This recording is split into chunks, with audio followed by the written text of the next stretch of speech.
241 FF03111.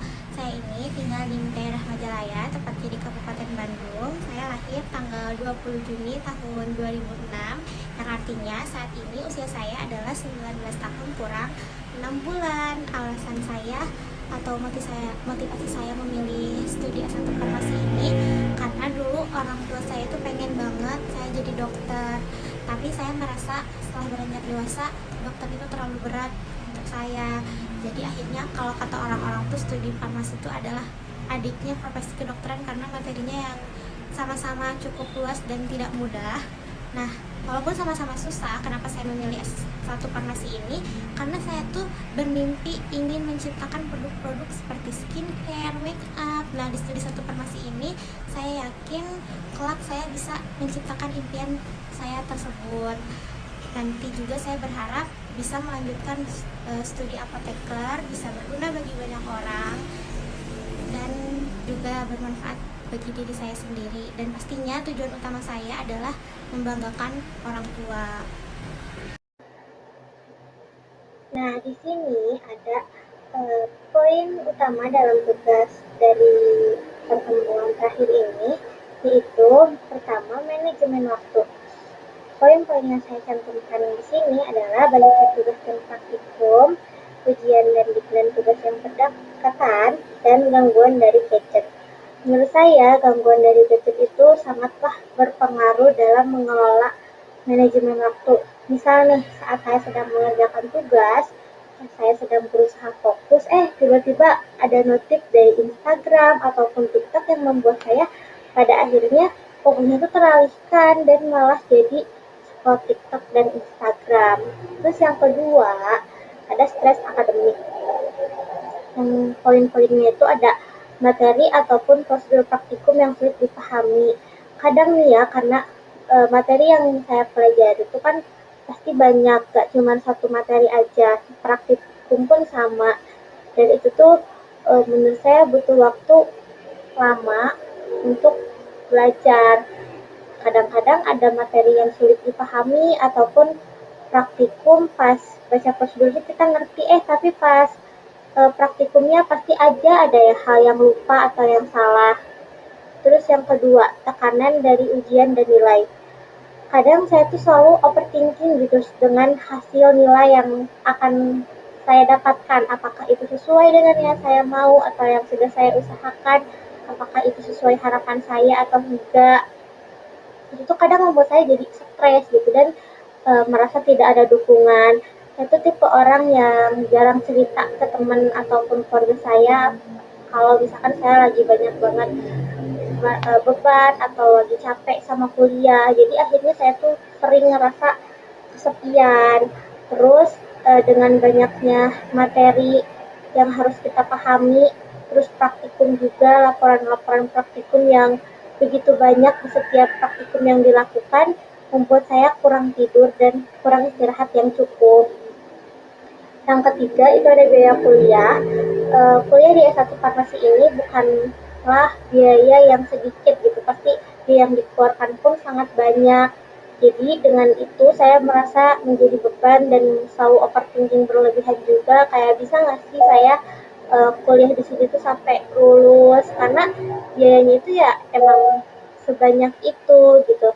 Terus yang keempat, melanjutkan studi apoteker. Kalau di S1 farmasi aja tantangannya udah banyak, apalagi kalau kita mau melanjutkan apoteker. Selain tantangan yang semakin banyak, biayanya juga lebih mahal dan ujian masuknya pun tidak mudah, pasti ada wawancara, tes tulis, dan yang lain sebagainya gitu. Dan itu butuh persiapan yang matang sebelum kita melakukan tes. Yang kelima itu ada mencari kerja setelah lulus. Karena studi S1 farmasi ini pasti banyak banget peminatnya, begitu pada saat mencari kerja ya pasti banyak juga dong saingannya. Terus kurangnya relasi dan pengalaman itu juga bisa menghambat saat kita mencari kerja setelah lulus. Nah, walaupun di setiap proses pasti selalu ada tantangan, nah di setiap tantangan itu pasti ada solusi atau cara untuk mengatasi tantangan tersebut.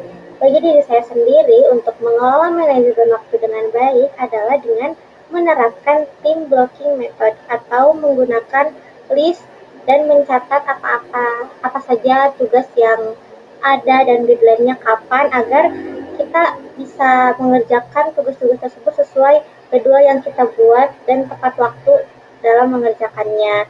Terus menerapkan teknik belajar Podomoro. Apa sih teknik Podomoro itu? Nah, teknik Podomoro ini sangat bermanfaat bagi saya di mana misal belajar 20 sampai 50 menit lalu istirahat 10 sampai 15 menit itu membuat pada saat saya belajar itu tidak mudah bosan dan capek karena ada istirahatnya juga dan membuat diri saya juga lebih fokus.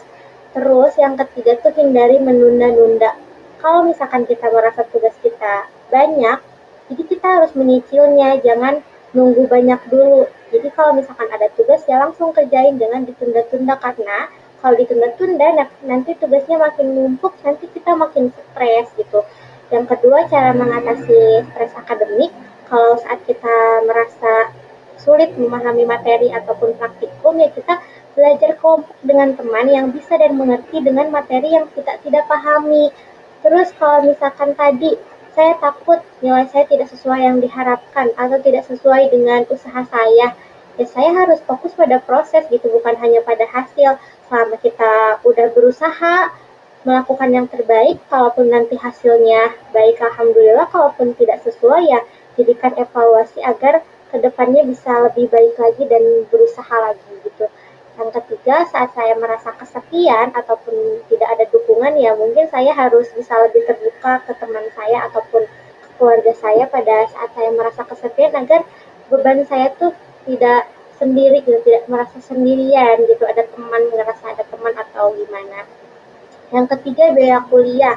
Karena kita tahu biaya kuliah itu mahal, ya kita sebagai mahasiswa atau mahasiswa yang cerdas itu harus pintar-pintar cari beasiswa, maupun beasiswa di kampus ataupun cari platform-platform di Instagram, itu banyak banget beasiswa yang dapat di-apply gitu.